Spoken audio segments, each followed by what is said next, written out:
মুখ্যমন্ত্রীর হুঁশিয়ারির পরই সক্রিয় পুলিশ, গ্রেফতার তৃণমূল নেতা। সরকারি জমি জবরদখল করে বিক্রি করা হয়েছে বলে অভিযোগ, আর এই অভিযোগে গ্রেফতার করা হলো এবার তৃণমূল নেতাকে। ডাবগ্রাম ফুলবাড়ির তৃণমূলের ব্লক সভাপতি গ্রেফতার, জলপাইগুড়ি জেলা পরিষদের প্রাক্তন কর্মাধ্যক্ষ দেবাশিস প্রামাণিক। আরেকবার আপনাদের বলবো, সরকারি জমি জবরদখল করে বিক্রি করার অভিযোগে এবার তৃণমূল নেতাকে গ্রেফতার করা হলো। সনত ঝা আমাদের প্রতিনিধি আরো বিস্তারিত বলবেন এই নিয়ে। সনত,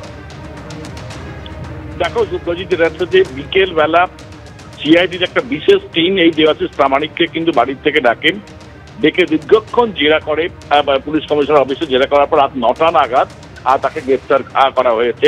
ইতিমধ্যে তাকে পাঠানো হচ্ছে শিলিগুড়ি যে থানাতে, আগামীকাল কোর্টে তোলা হবে। যেটা জানা যাচ্ছে পুলিশ সূত্রে যে সরকারি জমি, বিশেষ করে পোড়াঝাড় এলাকায় এবং যেটা সরকারি অধিগৃহীত জমি দীর্ঘদিন ধরে পড়েছিল, সেই জমিগুলো কেনাবেচা হয়েছে এবং সেই কেনাবেচা মদত দেওয়া হয়েছে। তার মধ্যে এই যে তৃণমূলের যে ব্লক সভাপতি দেবাশিস প্রামাণিক, তিনি প্রাক্তন কর্মাধ্যক্ষ ছিলেন এলাকার, ফলে তার মদত রয়েছে এরকম একটা অভিযোগ পুলিশ পেয়েছে এবং তার পরিপ্রেক্ষিতে তাকে গ্রেপ্তার করা হয়, যেটা জানা যাচ্ছে এখনো পর্যন্ত। পুলিশ এখনো সরাসরি কিন্তু ঠিক কি কারণ সেটা এখনো পুলিশ কিন্তু কিছু জানায়নি, তবে সূত্র ধরে যেটা জানা যাচ্ছে আগামীকাল আদালতে তোলা হবে।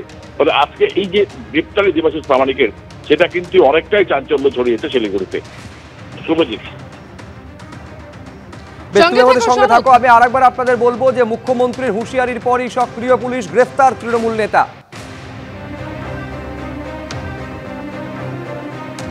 ডাবগ্রাম ফুলবাড়ির তৃণমূলের ব্লক সভাপতি দেবাশিস প্রামাণিক, তাকে এবার গ্রেফতার করা হলো এবং তার বিরুদ্ধে যে অভিযোগ সরকারি জমি জবরদখল করে সেই জমি বিক্রি করেছিলেন তিনি, আর এই অভিযোগে ওই তৃণমূল নেতাকে গ্রেফতার করলো পুলিশ। জলপাইগুড়ি জেলা পরিষদের প্রাক্তন কর্মাধ্যক্ষ দেবাশিস প্রামাণিক, বাড়ি থেকে তাকে ডাকা হয় এবং ডেকে দফায় দফায় জেরা, এবং জেরার পরে তাকে গ্রেফতার করলো সিআইডি। শিলিগুড়ির মেয়র গৌতম দেবের ঘনিষ্ঠ এই দেবাশিস প্রামাণিক বলে জানা যাচ্ছে। মুখ্যমন্ত্রীর হুঁশিয়ারির পরেই সক্রিয় পুলিশ, এবার গ্রেফতার করা হলো এক তৃণমূল নেতাকে। ডাবগ্রাম ফুলবাড়ির তৃণমূলের ব্লক সভাপতি দেবাশিস প্রামাণিক গ্রেফতার।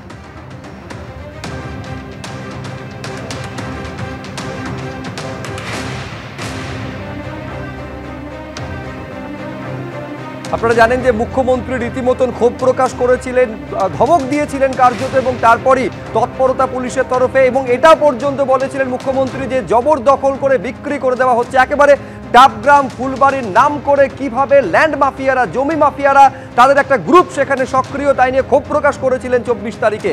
কি বলেছিলেন সেদিন মুখ্যমন্ত্রী মমতা বন্দ্যোপাধ্যায়, দেখুন। আগামী দিন অ্যাকশন হবে। কলকাতা, বিধাননগর, নিউ টাউন, হাওড়া সহ সব জায়গায়, শিলিগুড়িতেও ডাবগ্রাম ফুলবাড়ি তার মানে উদাহরণ। এবং আই এম সরি, ওখানে একটা ল্যান্ড মাফিয়া গ্রুপ তৈরি হয়েছে, তারা গভর্নমেন্টের সব জমি কাওয়াখালি থেকে শুরু করে বিক্রি করে দিচ্ছে। এটা নিয়ে আমি অলরেডি তদন্তের নির্দেশ দিয়েছি। এক্ষেত্রে পুলিশও লোকাল ইনভলভ আছে, ল্যান্ড ডিপার্টমেন্টও ইনভলভ আছে।